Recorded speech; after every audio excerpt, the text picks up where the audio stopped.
Hello दोस्तों, इस video में हम कक्षा 9 गणित के पहले चैप्टर संख्या पद्धति इसका एक इंपॉर्टेंट टॉपिक करेंगे, हरों का परिमेयीकरण। तो आपने इस तरह से क्वेश्चंस देखे होंगे कि जैसे 1/√2 है, इसमें हमने हर का परिमेयीकरण करना है, या फिर आपने इस तरह से देखा होगा कि 2 + √3 है।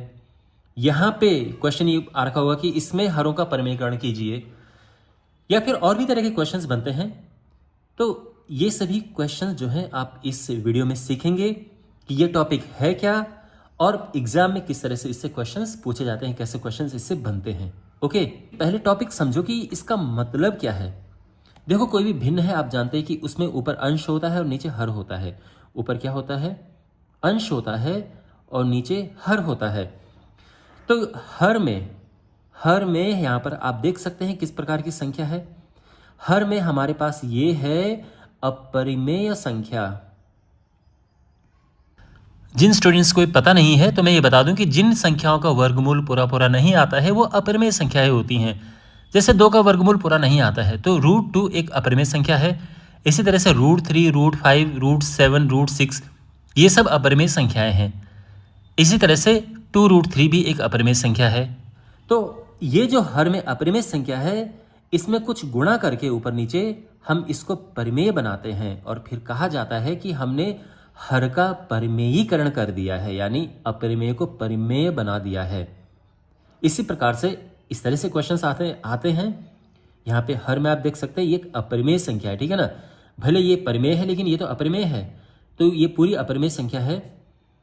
तो अपरिमेय संख्या में भी हम क्या करते हैं, ऊपर नीचे कुछ गुणा करते हैं, फिर बाद में ये परिमेय बन जाता है। तो ये होता है, तो हम कहते हैं कि हमने हर का परिमेयीकरण कर दिया है, ठीक है ना।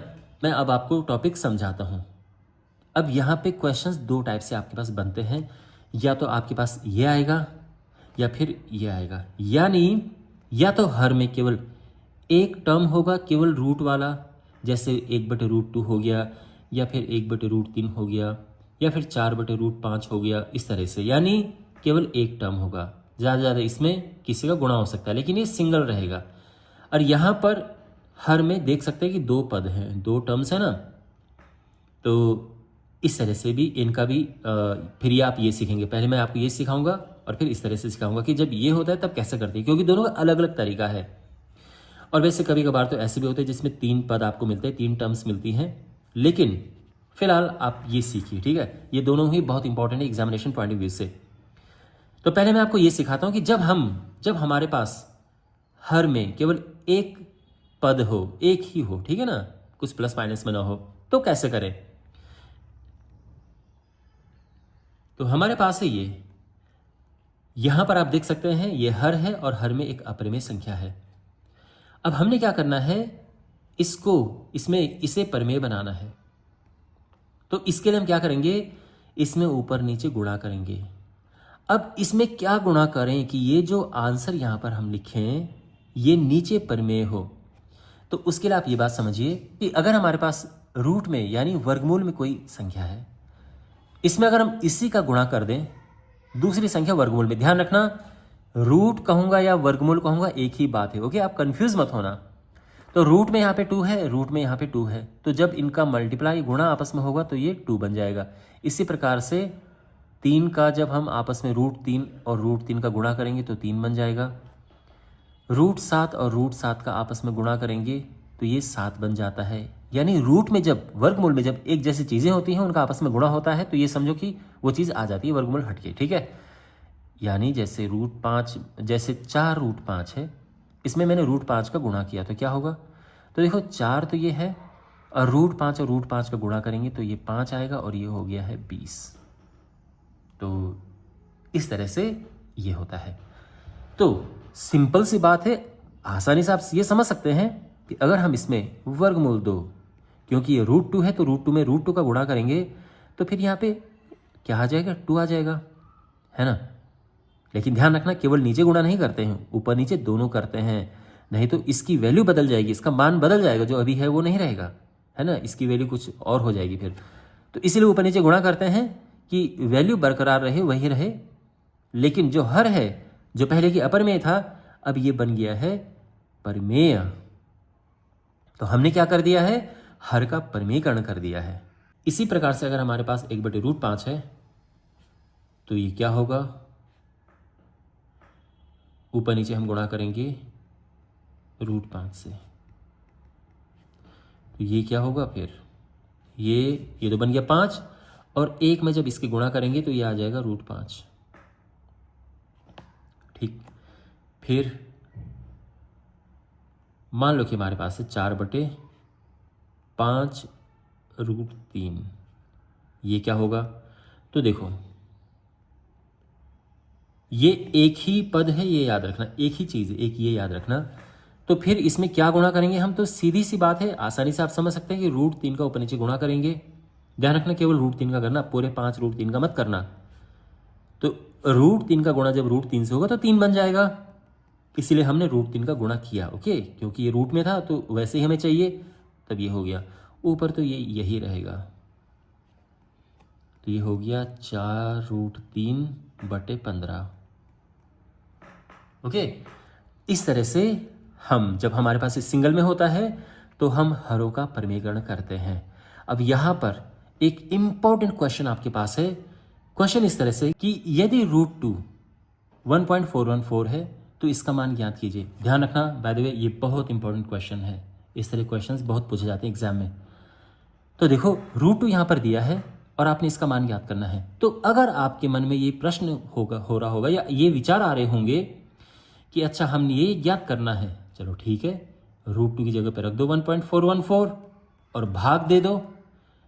अगर आप ये करते हैं, पहली बात तो ये कि इसमें बहुत ज़्यादा टाइम लगने वाला है। दूसरी बात यह कि आपको 0 नंबर मिलने वाले हैं, क्योंकि ये टेक्निक ही गलत है। जो क्वेश्चन जो आया है ये इस टेक्निक से करने को नहीं बोला गया है। ओके, यहाँ पे हम हर का परमेयकरण करेंगे, फिर इसका आंसर निकालेंगे। ये क्वेश्चन इसीलिए पूछा गया है कि हम पहले हर का परमेयकरण करें फिर आंसर निकालें। ओके, तो हमने करना क्या है कि यहां पर हमारे पास है 1/√2। अब आप हर देख रहे हैं ना, हर में है अपरमेय, हमने इसको परमेय बनाना है, तो कैसे करेंगे, तो आपको पता ही है क्या करते हैं, ऊपर नीचे हमने √2 से गुणा करनी है। ओके, देखो आप ऐसे भी लिख सकते हो, आप ऐसे भी लिख सकते हो, दोनों बात एक ही है। ओके, तो ये हो गया और √2 का √2 से गुणा किया तो 2 आ गया। समझ गए आप यहां तक। अब रखो इसका मान √2 का जो क्वेश्चन में गिवन है और ये भाग देंगे हम 0.707, ये आ जाएगा और ये आंसर है। तो पहली बात तो ये है कि कितने आसानी से हो गया है, आराम से, कोई भाग नहीं देना पड़ा, कोई ज़्यादा मतलब 2 से ही भाग देना पड़ा, जो कि मुश्किल नहीं था, कोई ज़्यादा मेहनत नहीं करनी पड़ी। तो अगर आपको परमीकरण आता है तो फिर तो कितनी आसानी से मान ज्ञात कर सकते हैं। और दूसरी बात यह कि आपको इसमें पूरे नंबर मिलेंगे। ठीक है, ओके।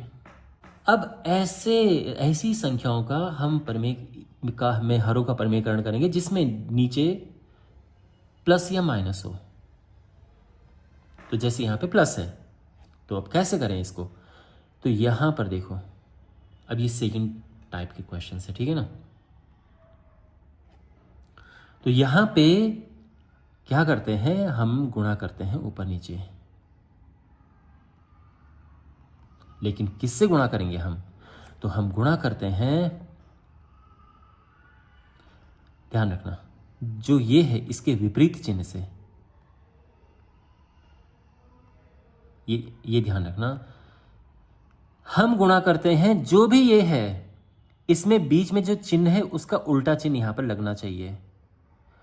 अगर यहां माइनस हुआ तो ये प्लस होना चाहिए, और ये प्लस है तो ये माइनस होना चाहिए। इसके पीछे का कारण समझिए। पहले तो होता यह है कि हमारे पास एक फॉर्मूला है a + b × a - b बराबर a² - b²। ये फॉर्मूला है हमारे पास, और यहां पर भी वही है हमारे पास। अगर a + b है तो हम ज़बरदस्ती a - b का ऊपर नीचे गुणा करते हैं, ऊपर नीचे करेंगे, ध्यान रखना। ओके, तो आप ये मत सोचना कि सर नीचे नीचे गुणा कर रहे हैं, ऊपर नीचे करते हैं गुणा। तो हमने ये गुणा किया। अब ये गुणा करने के पीछे हमारा उद्देश्य ये था कि इसका भी वर्ग हमें मिल जाए और इसका भी वर्ग मिल जाए और जो वहाँ पे वर्गमूल है वो खत्म हो जाए, इसीलिए ये गुणा किया जाता है। क्योंकि ये फॉर्मूला बनता है ये, यानी अगर आप इसको हल करें तो ये ए स्क्वायर माइनस बी स्क्वायर होता है। बेसिकली इसका फॉर्मूला है ये, ए स्क्वायर माइनस बी स्क्वायर का ये फॉर्मूला होता है, ए प्लस बी इंटू ए माइनस बी। पक्का आपने ये देखा होगा, सुना होगा पिछली क्लासेस में। नहीं याद है तो यहाँ पे समझ लो कि दो अगर हमारे पास संख्याएं, अगर एक बारी वो प्लस में है और एक बारी माइनस में है और आपस में गुणा हो रहा है तो इस तरह से आ जाता है। यानी अगर हमारे पास है 2 प्लस रूट 3, इसमें अगर हम गुणा कर देंगे 2 माइनस रूट 3 का, मीन्स सेम संख्या है बट एक प्लस और एक माइनस है बीच में, तो पहली संख्या का वर्ग फिर माइनस करेंगे फिर दूसरी संख्या का वर्ग, ये होता है। तो ये 4 हुआ। और ध्यान रखना जब हम रूट वाले का वर्ग करते हैं तो रूट हट जाता है और ये 1 आ जाएगा। ऐसे ही यहां पर होगा कुछ, तो यहां पर देखो क्या होगा, ऊपर तो 1 है, 1 में इसका 1 के साथ इसका गुणा होगा तो वही आ जाएगा, तो यहां तो कोई हमें समस्या नहीं होगी। यहां पर देखो दो चीजें प्लस में और वही चीजें माइनस में है, तो पहले पहली वाले का करो वर्ग, माइनस लगाओ, हमेशा माइनस लगेगा ध्यान रखना, और फिर दूसरी वाली संख्या ना जो, उसका करो वर्ग, ये हो जाएगा। ठीक है, तो अब आगे हम इसको हल करेंगे तो क्या होगा,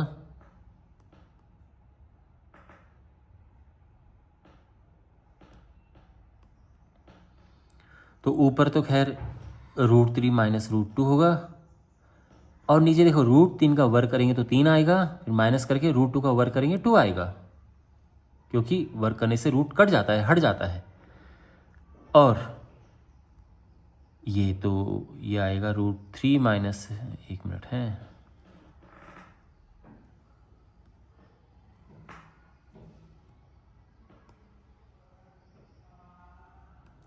तो यहां पे ये आ जाएगा रूट 3 माइनस रूट 2 अपॉन 1, और ये आ जाएगा रूट 3 माइनस रूट 2, और ये हमारा आंसर आ गया।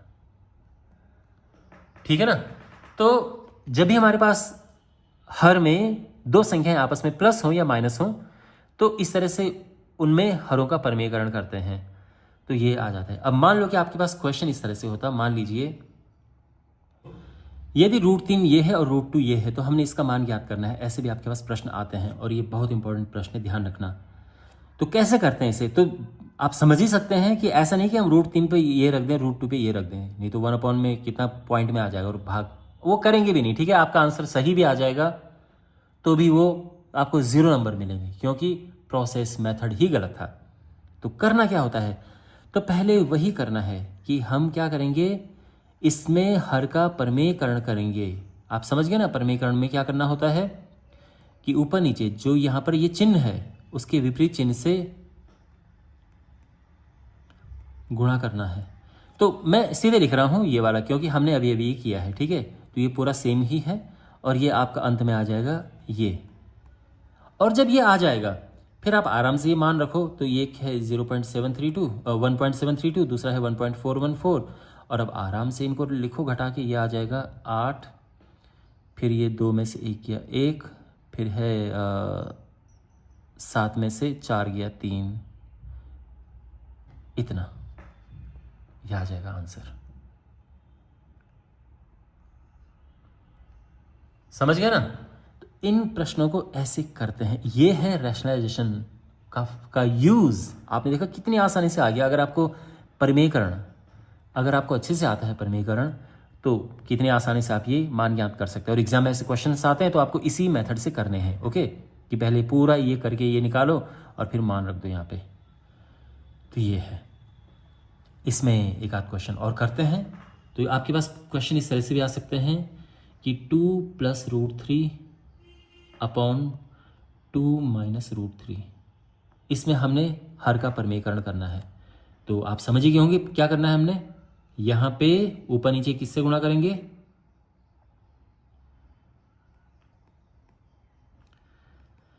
जो देखो हमने हर देखना है, हर का परमेयकरण करना है। आप ये मत बोलना कि ये प्लस है तो माइनस का मल्टीप्लाई करो, गुणा करो, नो, हर देखो, क्योंकि परमेयकरण हर का हो रहा है।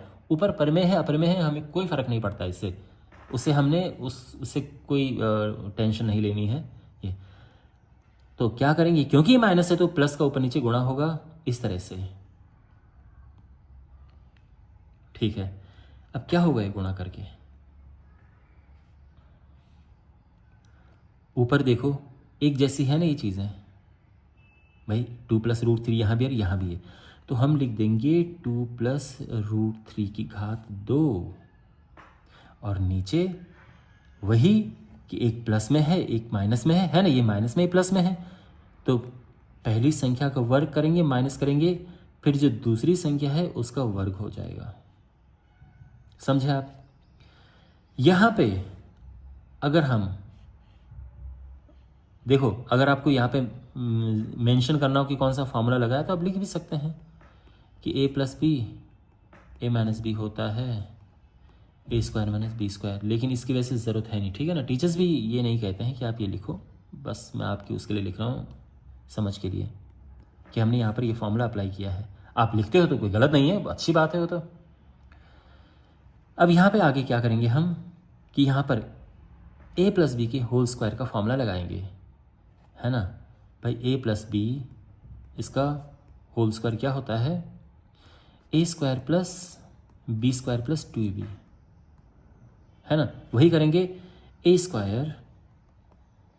+ b² + 2ab,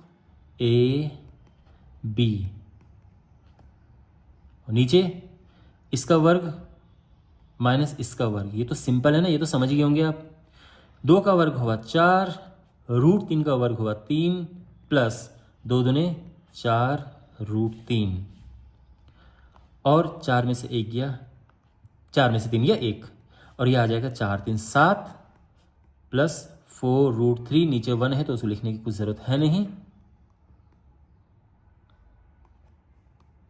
और ये हमारा आंसर आ चुका है। ठीक, तो अगर आपके पास ये हो कि इसके हरों का परिमेयकरण कीजिए तो आपका आंसर इस तरह से आएगा। बात समझे आप? तो ये क्वेश्चन इस तरह से हुआ है। यहाँ पे आपको मैंने बता दिया कि एग्जाम में इस तरह से भी क्वेश्चन पूछा जाता है। तो आपके लिए एक होमवर्क क्वेश्चन है, तो ये आपके पास होमवर्क क्वेश्चन है, √5 अगर ये है तो इसका मान ज्ञात कीजिए। आप अपना आंसर कमेंट बॉक्स में लिखना, और मैं देखता हूँ कितने स्टूडेंट्स इसको सही करते हैं। इसी के साथ ये वीडियो समाप्त होता है। मुझे उम्मीद है कि आपको टॉपिक अच्छे से समझ आया होगा। इस चैप्टर की बाकी वीडियोस के लिए डिस्क्रिप्शन बॉक्स में जो प्लेलिस्ट है उसे चेक करें, चैनल को सब्सक्राइब करें, वीडियो को लाइक करें, और अपने दोस्तों के साथ ये वीडियो ज़रूर शेयर करें। तो मिलते हैं अगले वीडियो में। Take care.